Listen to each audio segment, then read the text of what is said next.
नमस्कार, शर्मा जी की कहानी में आपका बहुत बहुत स्वागत है। आज जो है वो एक डिफरेंट तरह का एपिसोड बनाने जा रहे हैं। यहाँ पर आज मम्मी थोड़ा सा जो है वो बिजी है वर्चस्वी के कमरे की वीडियो बनाने में। वहाँ जो है वो हमने आज एसी लगवाया है, तो वो वाली वीडियो मिलेगी आपको बाद में। लेकिन आज हम बात करने वाले हैं यहाँ पर इंजीनियरिंग आजम पार्ट 4 की।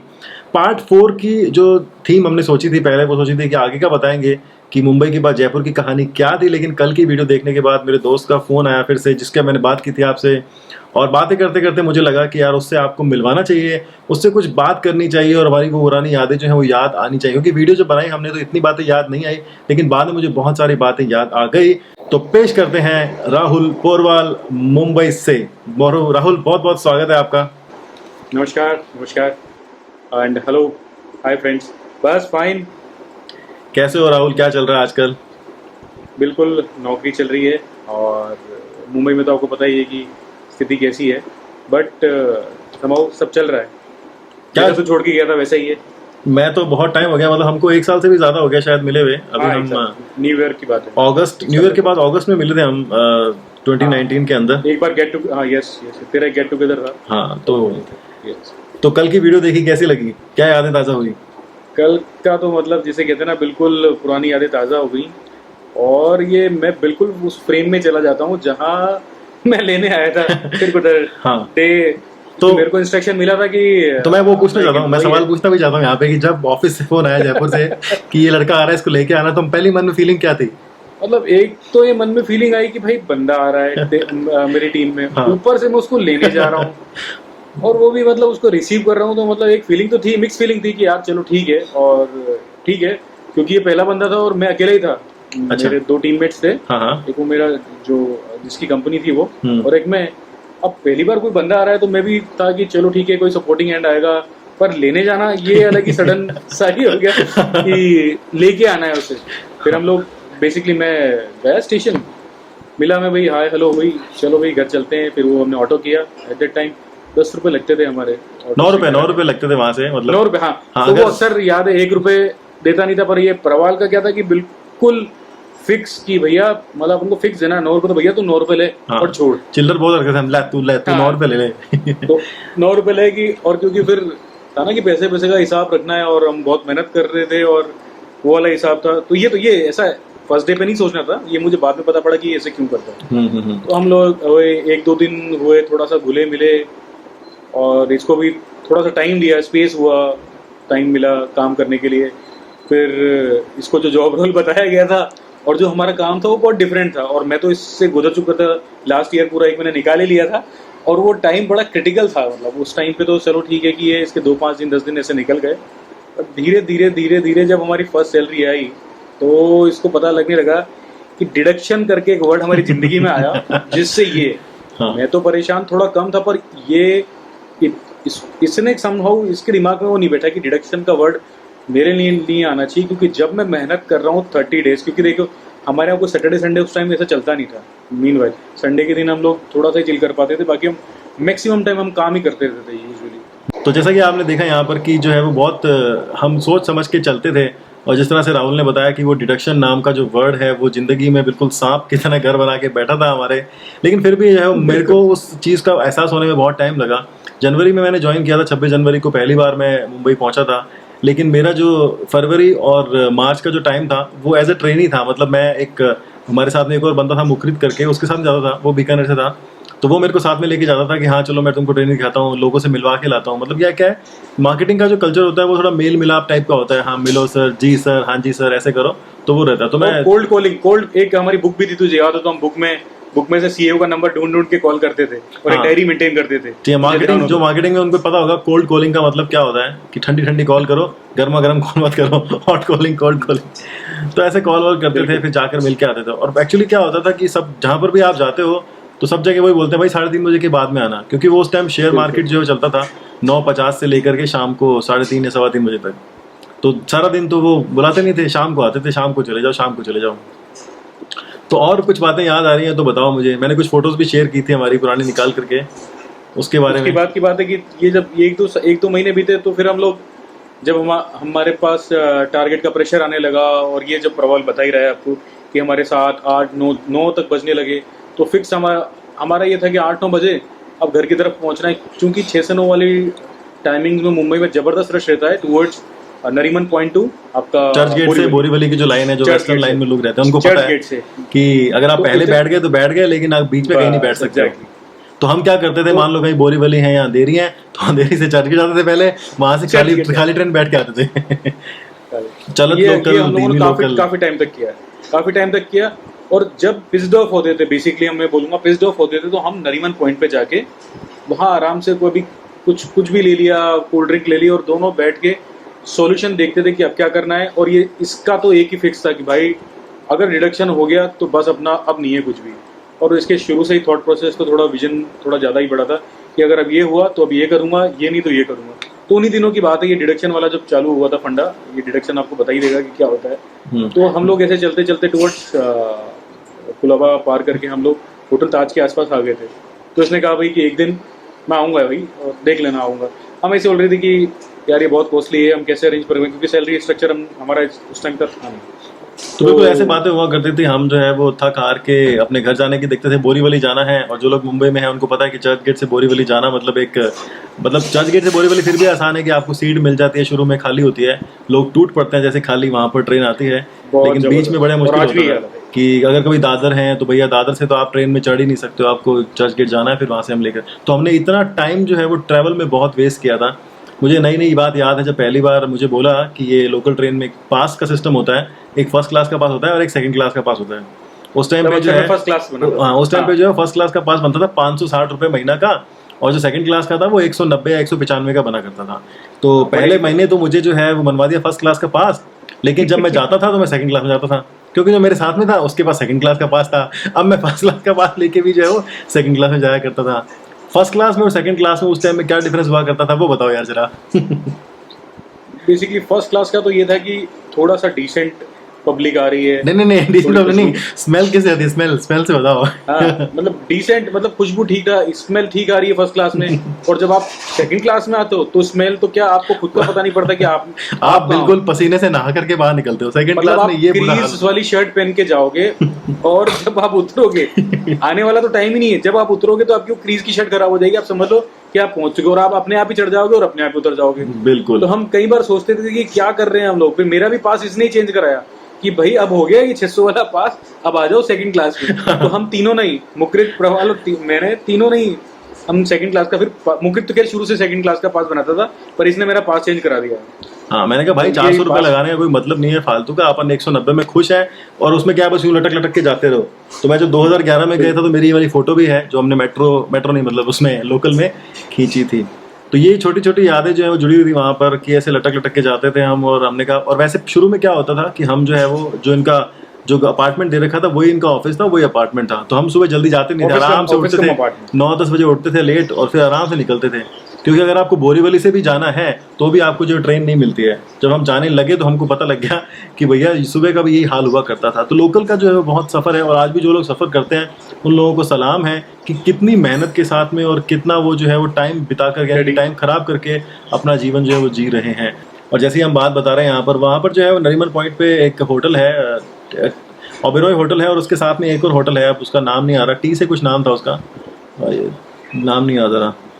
ट्राइडेंट का जो है वो उसको बिल्डिंग देखते, हमको पता नहीं था। एक वहाँ पे एयर इंडिया की बिल्डिंग थी, एक ट्राइडेंट की बिल्डिंग थी, नाम नहीं पता होते थे हमको। मैं कहता था कि यार ये बड़ी ऊंची बिल्डिंग है, यहाँ से नज़ारा कैसा दिखता होगा, एक दिन जरूर से जो है वो देखूंगा। तो 2017 की बात है, जी हाँ 2017 के अंदर जो है मैं गया था वहाँ पर, और मैं उसी बिल्डिंग में जा करके रहा था। और मैंने राहुल को फ़ोन करके बोला, मैं कि यार याद है वो बिल्डिंग, ये वाली फ़ोटो भी है, हमने इस बिल्डिंग के बाहर नीचे खिंचवाई थी, और कहा था मैं कि यार इस बिल्डिंग में जाकर जो है वो जरूर एक दिन रहूँगा मैं। और उस दिन मैंने वीडियो भी बनाई थी, अपनी जो टेक न्यूज़ है वो दिखाई थी वहाँ से कि देखो ये 35 फ्लोर है वहाँ का, और यहाँ का नज़ारा ऐसा। हालांकि वहाँ से नीचे से कुछ खास दिख नहीं रहा था, दूर दूर तक जो है समंदर दिखाई दे रहा था। इस ऊंचाई से जो व्यू है देखने वाला काफ़ी बढ़िया लगता है। ये जो बिल्डिंग है, इस बिल्डिंग के बाहर हम जो है वो लगभग 10 साल पहले घूमने आया करते थे। नरीमन पॉइंट बोलते हैं इसको। और हम देखते थे इस बिल्डिंग को, ये जो बिल्डिंग आप देख रहे हो, आज इसी बिल्डिंग के अंदर बैठा हूँ मैं। किस लिए? आप सभी के प्यार और सपोर्ट से। तो चलो इस रैंडम वीडियो को फटाफट शुरू कर ही देते हैं। अच्छा, ये वाली एक फोटो दिखाता हूँ मैं आपको, ये गन्ने की जूस वाली, इसके देख के क्या याद आता है? गन्ने की चीज़ के वो भी दिन थे, और हम अक्सर हमारा ड्रिंक यही होता था, गन्ने का जूस, नहीं तो वो एक आम का रस होता था। तो बेसिकली जो ये गन्ने का जूस है, ये ही इंस्टेंट बूस्टर होता था हमारा। एक बड़ा पाव जो इसने पहले भी बताया होगा, और ये गन्ने का जूस, और ये इसी का सेवन हमने मैक्सिमम टाइम इसी का सेवन किया है हमने। कई बार हमने ऐसा हुआ है कि ब्रेकफास्ट स्किप करके हमने या तो बड़ा पाव खाया है या गन्ने का। हाँ, और वड़ा पाव जूस में पिया है। मोस्टली जो कुंज विहारी का वड़ा पाव या फिर जंबो किंग का, जंबो किंग और एक कुंज विहारी। कुंज विहारी, ये हमारे फेवरेट ही हुआ करते थे, क्योंकि हमारे जो शांतिवन के आसपास कोई इतना बढ़िया नहीं होता था, हमें स्टेशन ही जाना पड़ता था। हम प्रेफर भी स्टेशन वाला ही करते थे जो रहता था। अच्छा, एक वो जूस मिलता था ना चरनी रोड ईस्ट की तरफ, जब निकलते थे पुल पार करते वहाँ पे कोने पुल की, पार करके नीचे की तरफ एक वो 5 रुपीज ओनली, मानेंगे नहीं, 5 रुपीज में आम का रस, और जितने भी 4 टाइप के रस रहते थे, वो छोटा सा ग्लास। हाँ, तो उसका फिक्स था 5 रुपए कुछ भी ले लो, मतलब बर्फ फुल डाल रखी होती थी उसमें, जूस का होता था, पानी ज्यादा होता था, लेकिन 5 रुपए। पर उससे भी हम टाइम चले, मतलब जो समय था उस हिसाब के लेते हुए, क्योंकि चरनी रोड में सबसे ज्यादा अपॉइंटमेंट्स रहते थे हम लोगों को। बिल्कुल, तो हम आज आके एक पी लिए, चले एक और दे दे यार, 10 रुपए में 2, तो मतलब 10 रुपए के अंदर अपना वो जूस के 2 गिलास पीकर आप जो जिंदगी हम हमारा टाइम निकालते थे। अगर आप मेरी फोटोज देखोगे उस टाइम की, आज कल मैं जब फोटो देख रहा था अपनी, देख करके लगा यार मेरी शक्ल कितनी खराब हुआ करती थी, मतलब ऐसा लगता था कुपोषण का शिकार हो रखा है, ऐसी जो है वो फोटो थी मेरी। और अगर आप राहुल को भी देखोगे तो राहुल में जो है शुरू से हेल्दी रहा है, और आज भी जो है वो हेल्दी है, बिल्कुल नजर ना लगे किसी की। उससे भी डबल हो गया हूँ मैं। अच्छा। और राइट नाउ, और किस्मत दोबारा मुंबई ले आई है। आई डोंट नो कि अब आगे क्या है, पर ये किस्मत लगी है। अच्छा, मैं पूछना चाहूंगा प्रवाल कि उस टाइम के बॉम्बे में और अब जो तू लास्ट ईयर आया था, तो कितना डिफरेंस महसूस कर रहा है अपने आप में, एज वेल एज क्या सोच आती है जब बॉम्बे आता है, जो कि वो स्ट्रगलिंग टाइम था और अब था? बिल्कुल। तो उस टाइम पे क्या हुआ करता था, उस टाइम की फील ऐसी होती थी कि भैया आपको कहीं भी जाना है तो एक ऑटो पकड़नी है और एक ट्रेन में जाना है। ऑटो पकड़नी है, ट्रेन में जाना है, रिक्शा बोलते हैं इसको, रिक्शा और ये ट्रेन, ये 2 चीज़ें हुआ करती थी लाइफ के अंदर, कि अगर मुंबई जा रहे हो तो आपको जो है वो इसमें सफ़र करना है। लेकिन जब मैं गया हूँ उसके बाद 2016 के बाद जब जाना शुरू किया है, तो पता लग गया कि यार अब वो लाइफ नहीं रही है। अब तो क्या है कि भैया बढ़िया से कैब मिलेगी अपने को, कैब में बैठ के जाना है, आराम से मज़े से होटल में जाना है 5 स्टार में, और सर्विस आपको आगे से आगे बढ़िया जो है वो मिलती रहेगी। तो अब जो है वो चेंज आ गया लाइफ के अंदर, कि वो एक संघर्ष का दिन था, अब जो है वो एक लग्जरी टाइप का टाइम आ गया है। अभी जो है मैं पिछले साल, अगर आप मेरी मुंबई की ट्रिप मानोगे, तो महीने में 1 ट्रिप तो होती ही होती थी, कभी कभी 2 भी हो जाती थी। तो इतना जो है मैंने यहाँ पर ट्रैवल किया है। पर बेसिकली मुंबई ने बहुत कुछ सिखाया है। बिल्कुल, मुंबई आपको जो है वो, मैंने लिखा ना, जैसे अपनी वीडियो में लिखा है कि टाइटल लिखा था मैंने कल, कि मुंबई जो है वो सपनों का शहर है, लेकिन मेरे सपना नहीं बन पाया। तो मेरा वही था कि लोग जब सोचते हैं, उम्मीदें लगाते हैं कि हम वहाँ जाएंगे, और आज भी ऐसा है कि लाखों लोग आते हैं वहाँ पर अपने सपनों को साकार करने, लेकिन सबके जो है वो नहीं हो पाते हैं। उसी बीच में हम जो है वो एक माउंट आबू के ट्रिप पे भी गए थे, कंपनी वाले ले गए थे माउंट आबू ट्रिप की बात करने वाला था मैं जी। हमारी कंपनी हमें माउंट आबू ट्रिप स्पॉन्सर किया था, और हम दोनों को टिकट भेजे गए। हाँ। और वो भी आनंद फानंद में टिकट कराया कि भैया, क्योंकि हम लोगों ने काफी प्रॉफिट बुक करके दिया था उस टाइम में। क्यों प्रवाल? बिल्कुल। तो उन्होंने कहा कि चलो आज सेलिब्रेट करते हैं, और मैंने जैसे बताया था अपनी वीडियो के अंदर कि लालू प्रसाद यादव हुआ करते थे, तो उन्होंने नई ट्रेन चलाई थी गरीब रथ, उसकी टिकट करा के दी थी हमको इन्होंने। 4 टिकट करा के दी थी हमने, 3 लोग गए थे, चौथा बंदा गया नहीं था हमारा। तो हम घूमने गए थे। ये कुछ फोटोग्राफ्स हैं हमारे दिखा रहा हूँ, बाकी लोगों की फोटो नहीं दिखा रहा हूँ, पता चला प्राइवेसी कंप्लेन करके बैठ गए। बाकी हमने भी वहाँ 2 दिन काफी मजे किया। 2 दिन रुके हम शायद, मेरे हिसाब से। हाँ, 2 दिन रुके थे। तो बस तो पता लग गया था कि लोग किस तरह से हैं वहाँ पे, उनकी मेंटेलिटी क्या है। तो जिन्होंने काम दिया उनसे कोई शिकायत नहीं है, उन्होंने भी एक मौका दिया, क्योंकि हर किसी को मुंबई जाने का मौका नहीं मिलता है, हर किसी को 3rd AC का टिकट नहीं मिलता है। मैंने बताया उससे कि आपको जो है किस तरह से हमारा सफ़र रहा, जनरल में बिना रिजर्वेशन के पैसेंजर ट्रेन में जाया करते थे। तो 14 घंटे में जयपुर से मुंबई पहुँचना भी मेरे लिए बड़ा फैंटेसी टाइप था कि इतनी जल्दी पहुँच गए मुंबई, वाह कमाल की बात है। और आज जो है वो 1.5 घंटे में जो है वो जयपुर से मुंबई पहुँच जाता हूँ मैं। तो डिफरेंट चीज़ों का डिफरेंट है, समय का डिफरेंट है। लेकिन जो मुझे आज ये फ़ोटोज़, जो मेरी फ़ोटो हैं, देख के रियलाइज़ होता है कि यार मतलब कितना जो है वो हमने संघर्ष किया उस टाइम पे। और उस टाइम पे जो है वो लोगों की कदर नहीं हुआ करती थी। कदर मेरे ख्याल से आज भी नहीं है, आज भी सिर्फ जो है वो इंसान पैसे की कदर करता है। एग्जैक्टली, बिल्कुल सही है। और संघर्ष के दिन थे वो, और बहुत मज़ेदार भी थे, क्योंकि काफ़ी इंस्टेंट डिसीजन लिए तूने कई बार मुझे भी प्रोवोक किया।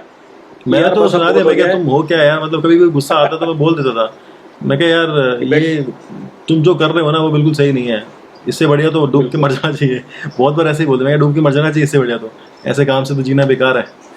तो ऐसे बहुत सारे, फिर लेकिन हम हमने- जो है वो फन वाली बात करते हैं यहाँ पर। तो हम जो है रात को वहाँ पे जो है कांदीवली में कोई सिनेमा होता था, नाम याद नहीं मुझे उसका, तो वहाँ पे रात को फिल्म देखने जाया करते थे। और एक बार वो मुझे late night shows। हाँ लेट नाइट फिल्म, लेकिन 9 बजे या 10 बजे की फिल्म हुआ करती थी, तो लेके जाया। तो एक बार ले गए मुझे सरकार 2 दिखाने, पता नहीं कोई था बंदा, वो कहता नहीं नहीं सरकार 2 देखना। भाई साहब जो बुरी हालत हुई उस फिल्म के अंदर, मैं तो सो गया भाई। मैं क्या यार ये क्या हाव मूवी हाव। अच्छी थी पर ये सो गया। हाँ मतलब इतनी बुरी पिक्चर थी ना यार, बस खत्म करो इसको। बहुत बर्दाश्त नहीं हो सकता है। इसी तरह से तो है हम जो अक्सर- कांदीवली में बिग बाजार हुआ करता था, तो हम वहां से शॉपिंग करने पड़ा जाया करते थे। वाह। तो बिग बाजार की कहानी मुझे याद नहीं है, वो मुझे राहुल ही बताएगा क्या कहानी थी वहाँ की। कुछ नहीं, मतलब समाओ, और ये शुरू से प्रवाल कैलकुलेटिव था कि हमें क्या प्रॉन्स एंड कॉन्स लगेंगे। तब तो मैं उसकी ये पहचान नहीं पाया था, पर ये काफ़ी रिसर्च पहले ही कर लेता था कि यार हम लोग क्या शॉपिंग के लिए थोड़ा बैंड्रा की तरफ जाते थे। इसलिए यार बैंड्रा क्यों जाते हैं यार, यहाँ मॉल है और मॉल में जो है काफ़ी कुछ छूट वगैरह भी है, तो उससे अपना जितना जो बजट है अपना काफ़ी ले लेंगे। तो हमने ये प्रवाल फोटोज शेयर कर रहा है, तो हमने काफ़ी सारे टी शर्ट्स वहीं से लिए हुए हैं। टी शर्ट्स और जीन्स ये मुझे भी ले गया कि यार इतना प्लस माइनस करके अपना इतना सेव होगा, और ये बेस्ट जगह है शॉपिंग के लिए। बिल्कुल, जो ये ब्लू वाली टी शर्ट मेरी देख रहे हो, जो ब्लैक व्हाइट वाली टी शर्ट आप राहुल की देख रहे हो, ये हमने बिग बाजार से ही ली थी।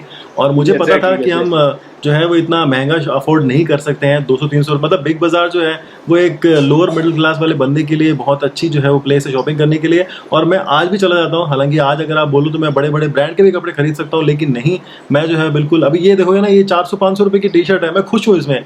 मतलब मैं क्या कहें, 70-80 हज़ार कपड़े पहनने में विश्वास नहीं रखता आज भी। अगर 500 रुपये की टी शर्ट है, अच्छी लग रही है ना मेरे ऊपर, मुझे ब्रांड का दिखावा करने का कोई शौक नहीं है। तो उस टाइम से था कि पैसा बचाना है, तो हम आसपास में क्या होता था, ग्रोसरी बड़ी महंगी मिलती थी, तो हम वहीं जाते थे और वहीं से उठा के वहीं जो है जाते थे लेके आते grocery थे। में। और उस टाइम पे क्या कार्ड होता था हमारे पास में, तो कार्ड स्वाइप करने का बड़ा मजा आता था उस टाइम पे। भाई साहब कार्ड स्वाइप करेंगे, मस्त। हमारी ग्रोसरी सेट करी हमने, घर सेट किया, बहुत सारी चीजें थी। पहले क्या खाने का कोई वहीं से हिसाब नहीं start होता था, किया। बाहर से ले आए, कभी कुछ ले आए। फिर मैं कहा नहीं यार बनाते हैं हम। फिर हमने जो है खाना बनाना सीखा। मेड ने 1-2 बार बोला कि मैं नहीं आऊंगी, उसका खाना पसंद नहीं आया, तो हमने बनाया। वो चावल बनाए थे हमने एक बार, उसकी कहानी भी मैंने बताई थी कल वीडियो के अंदर कि साहब ऐसे बनाए हमने, और राहुल ने बड़ा बड़ा मजा आ गया भाई सब खा के। तो उसके बाद में हमने शुरू किया कि खुद ही बनाने का चावल। बिल्कुल। और मान लो उसमें भी ये है कि प्रवाल घर पे फोन लगा देता था, मैं अपने घर पे लगा देता था कि कैसे कैसे क्या है। हमें रिलायंस पोस्टपेड दे रखे थे उस टाइम पे, तो हमारा मैक्सिमम जो था वो फ़ोन पे ही बातचीत करके हो जाता था, और हम उसी से सीखे कि कैसे क्या करना है। तो उस हिसाब से हम लोगों का ये सब टाइम कब कट गया, और कब इन्होंने साहब ने डिसीजन लिया कि अब जाना है, और जाते जाते ये चले गए और मुझे भी सेट कर गए कि मुझे भी जाना है। फिर हम लोग जैसे तैसे करके जयपुर पहुंचे। आगे प्रवाल बताएगा आपको जयपुर की स्टोरी। अप्रैल मई में ही मैंने डिसाइड कर लिया था, क्योंकि मेरा जो डिडक्शन है वो अप्रैल से स्टार्ट हुआ था। तो अप्रैल में मुझे लगा कि यार मैं टारगेट अचीव कर लूंगा। तो मुझे कुछ 6 लाख पता नहीं कितने का टारगेट मिला था कि इतने सॉफ्टवेयर की सेल्स आपको करनी है, 6 लाख रुपए की है। तो उनका जो सॉफ्टवेयर है वो 7,500 रुपये का था, तो वो 10 का ही बेचते थे, 12 का ही बेचते थे, और 15 का भी बेचते थे। 24 का मतलब भी। शक्ल देख के ठप्पा लगाया था कि हाँ सब ऐसे है। तो उसके हिसाब से जो है एक बार शायद हो गई थी मेरी सेल्स अचीव, और एक बार जो है वो नहीं हुई थी। और जिस बार नहीं हुई और मेरे 2-2.5 हज़ार रुपये काट लिए, मैं क्या तुम्हारी ऐसी तैसी, तुम उठाओ चक्को अपनी नौकरी, मैं जा रहा हूँ। तो स्वाभिमान की बात है, पिछली नौकरी में ओवर टाइम नहीं मिलता था। मतलब 3 घंटे के ओवर टाइम के 5,000 रुपये के हिसाब से आप लगाओ तो मुश्किल से कोई 1600-1500 रुपये बनते थे। लेकिन उन्होंने नहीं दिया, तो मैं भैया नौकरी रख लो, हम नहीं जा रहे हैं। लेकिन इस नौकरी ने मुझे ये सिखाया कि एक बड़े शहर में अगर आप जाते हो और अगर आपको अच्छा साथ मिल जाता है, अच्छी जगह मिल जाती है, तो आप सर्वाइव कर सकते हो। तब हमने जो है बहुत कुछ सोचा था। मतलब हम नौकरी छोड़ रहे थे, हमने सोचा कि यार नया फ्लैट ले लेंगे, कहीं और ले लेंगे, तो वो बहुत मुश्किल था वहाँ पे। उसकी जो कहानी वो राहुल को ज़्यादा पता है कि वहाँ पे फ्लैट लेना और वहाँ पे रहना, क्योंकि वो आज भी रह रहा है वहाँ पे, और वहाँ के जो नखरे चौंचले होते हैं लोगों के, वो आप सहन नहीं कर सकते हो। वो क्या छोटी सी बात थी वो, जहाँ पे वो फ्लैट ले रखा था कृष्णा में। बेसिकली कि एक तो डिपॉजिट भी हमने काफ़ी दे रखा था, हमने अराउंड 80,000 एट दैट टाइम। अच्छा, हालांकि हमने नहीं, वो कंपनी नहीं दे रखा था, मतलब तो कंपनी ने दे रखा था। हाँ, तो अगर आप लेते हो तो आपको इतना डिपॉजिट देना पड़ता है। हमारे पास यहाँ नौकरी नहीं मिल रही थी, तो हम रह भी नहीं सकते थे मुंबई के अंदर। तो ये कहानी थी। और आप मानोगे नहीं, उस टाइम पे 18,500 मैं खुद चेक देके आता था हर महीने। 18,500 उस टाइम पे रेंट था। हाँ, और वो बिल्कुल रॉ फ्लैट था, उसमें कुछ भी नहीं था। मतलब टांगने को एक अलमारी भी नहीं थी, कुछ भी नहीं था। हम ऐसे गेट के पीछे एक कील पे 10-10 कपड़े टंगाते थे। और ओनली ग्राउंड फ्लोर, मतलब ऊपर वाला फ्लोर भी नहीं, ओनली बेसिक ग्राउंड फ्लोर। तो वो काफ़ी महंगा था उस टाइम सीरियसली। तो हम लोगों की सैलरी में से डिडक्शन हो जाता था, तो हम लोग मैनेज करते थे 2-3 बंदे की सैलरी कट के कि भैया रेंट का हो जाएगा, और वो भी हमारी सैलरी से ही कटता था। तो हमने सोचा भी तो था वो कि चलो हम तो- मिल के ना एक फ्लैट ले लेंगे, शेयरिंग पे रह लेंगे, लेकिन वो भी हमको जो है मुश्किल लगा, तो हमने बोला कि नौकरी जो है वो छोड़ ही देते थे। लेकिन वहाँ पर जो है कमरे में एक AC लगा हुआ था, वो है ना भाई, बड़ा डरता था, एसी नहीं चलाता था वो, और उस कमरे में नहीं जाता था। हाँ। नहीं ये कमरा सर का। मैं कहा सर की तुम्हारे ऐसी तैसी कमरा लगा हुआ है, यहाँ हमारा कमरा, हम रहेंगे। अब ये उसके बाद से फिर वो हमारा कमरा बना। फिर हमारा जैसे कमरा इसने गया, बोला, फिर हम दोनों सोते थे और बाकी जो लोग थे, मैं कहता हूँ बाहर रहो, हमने कब्जा कर लिया इस पे। और पानी की बोतल लाके एसी की तार थी थोड़ी सी, उस पे हाँ। बांध देते थे। मैं कहा भाई पानी ठंडा होगा, ठंडा पानी पियेंगे, मस्त रहने का। मुन्ना भाई ने बोला है फ्रिज था नहीं हमारे पास। ठंडा पानी पीने का, मस्त रहने का। तो ये वाली फोटो मैंने दिखाई थी आपको कल भी, कि हम इस तरह से जो है सेट करा हमने। गद्दा हुआ करता था, तकिया हुआ करता था, तो बस गद्दा लगाया, एसी को साफ, भाई को बोला भाई कमरा साफ कर दो चकाचक, अब जो है हम इसमें ही रहेंगे। तो वहीं पे मैंने कब्जा कर लिया था उस कमरे में जाते ही। मैं कहा भाई यही कमरा अपना। तो टीवी भी था वहाँ पर एक, पर वो टीवी शायद कौन लेके आया था पता नहीं, शायद यही राहुल ही बताएगा। पहले कोई बंदा रहता था शायद, वो एक टीवी लेके आया था, तो वो टीवी देख लिया करते थे। और उस टाइम पे है ना, राहुल के पास में एक चाइनीज फोन था, मतलब बड़ा जबरदस्त तरह का चाइनीज फोन था, उसमें चार स्पीकर लगे हुए थे और टीवी भी चलता था। एक बार ऐसा हुआ हमारा टीवी खराब हो गया और कोई मैच देख रहा था, तो उसकी ली मैंने केबल की तार और लगा दी चाइनीज के एंटीने में, और फोन पे टीवी चला लिया हमने लाइव। मतलब इतने बोलो पर मैं सोचता हूँ कि आज इतने दुनिया भर के रैम रोम के कैमरे आते हैं, और ये प्रवाल खुद बताता है ऐसा ये फोन आ रहा है और उसमें ये टेक्नोलॉजी है। उस चाइनीज फोन में सारे चैनल आते थे, यू कांट बिलीव कि उसमें सारे तो चैनल आते थे और दुनिया भर के कैमरे भी थे, स्पीकर थे। तो हमें लगा कि ये मल्टी ऑडियो सिस्टम है। मेरे ब्रदर ने दिया था मुझे वो चाइनीज वाला फोन, तो ऐसी हालत थी कि हमने वो मैच हमारे मतलब वो मेरे फोन पे एंटीना भी निकलता था। मतलब उस टाइम पे वो जो फोन था वो कम से कम 5 इंच या 6 इंच की स्क्रीन का फोन था, और उसके पीछे की तरफ 4 स्पीकर लगे हुए थे और 2-3 सिम कार्ड भी लग जाते थे उसके अंदर। इतना जबरदस्त था, और रेडियो की तरह एंटीना भी खुलता था उसमें, इतना बड़ा। तो टेक्नोलॉजी वहां से जो है देखकर लगता था कि यार क्या चीज़ है, बड़ी कमाल की चीज़ है। तो ये सारे जो है हमने अप एंड डाउन देखे वहाँ पर। बहुत बार ऐसा होता था कि खाने को भी नहीं होता था, कि खाना नहीं है आज, नहीं बना, बाहर लेके चले गए, लेकिन इतनी वहाँ पर स्मेल आती थी, लोग नॉनवेज काफ़ी ज़्यादा खाते थे, तो मैं तो खा ही नहीं पाता था वहाँ पे कभी खाना। अपना चिप्स का पैकेट लिया और वही लेके आ जाता था कि नहीं यार अपने। तो एक तांबे करके रेस्टोरेंट था, तो हम लोग वहाँ भी मतलब वो थोड़ा सा खाना हमें नहीं बैठता था, बहुत पतली पतली रोटी होती थी, उसको बिल्कुल नहीं बैठता था। हाँ, तो हमने वहाँ भी ट्राई किया, फिर नहीं हुआ। कभी कभी सुबह नाश्ता पे गया तो नाश्ते में उसने जो प्याज ला के डाल दिए, तो मेरा वो भी खराब हो गया। फिर मैंने उसको वापस दे दिया, मैं भाई राहुल तू ही खा ले, मैं तो खा नहीं सकता, इसने प्याज डाल दिए। तो इस तरह से जो है वहाँ पे हमारा जीवन निकला। तो बस मैं उम्मीद करता हूँ कि आपको जो है वो काफ़ी सारी चीज़ें यहाँ पर पता लगी होंगी। राहुल ने जो है वो बड़ा ही सपोर्ट किया, मैंने कल वीडियो में बोला, और मुझे बाद में लगा कि यार राहुल को बुला लेते पहले वीडियो में। तो मैं कहा चलो देर दुर्घटना से देर भली, तो मैं कहा चलो पहले ही बुला लेते हैं। और काफ़ी सारी बातें शेयर की। राहुल ने मुझे बहुत सारी चीज़ें बताई कि कितने स्टेशन है वहाँ पर, कैसे कैसे लाइन चलती है, किस तरह से जो है वो चरनी चौपाटी, जुहू चौपाटी, बहुत सारी चौपाटी हैं, marine drive, Taj, gateway of India, बहुत सारी जगह जो उन्होंने घुमाई मुझे। और इसके बाद की भी कहानी बड़ी इंटरेस्टिंग है। तो अगले एपिसोड में भी राहुल से जानेंगे कि जो जयपुर का टाइम था हमारा, वो जो है वो किस तरह से निकला। इस वीडियो में इतना ही। अगर आपने अभी तक हमारी पुरानी वीडियोस नहीं देखे हैं शर्मा जी की कहानी की, जाकर जरूर से देखिएगा, ताकि आपको पता लगे कि एक जॉब के अंदर आपको जो है वो क्या क्या परेशानियाँ, किस किस की कठिनाइयाँ और संघर्ष जो है वो करना पड़ सकता है। आप बने रहिए हमारे साथ और बोलते रहिए भारत माता की जय। अब शर्मा जी की कहानी चैनल है, लेकिन जब हम एंडिंग करते हैं ना, हम तो ऐसे करते हैं, ठीक है ना। बहुत बहुत धन्यवाद।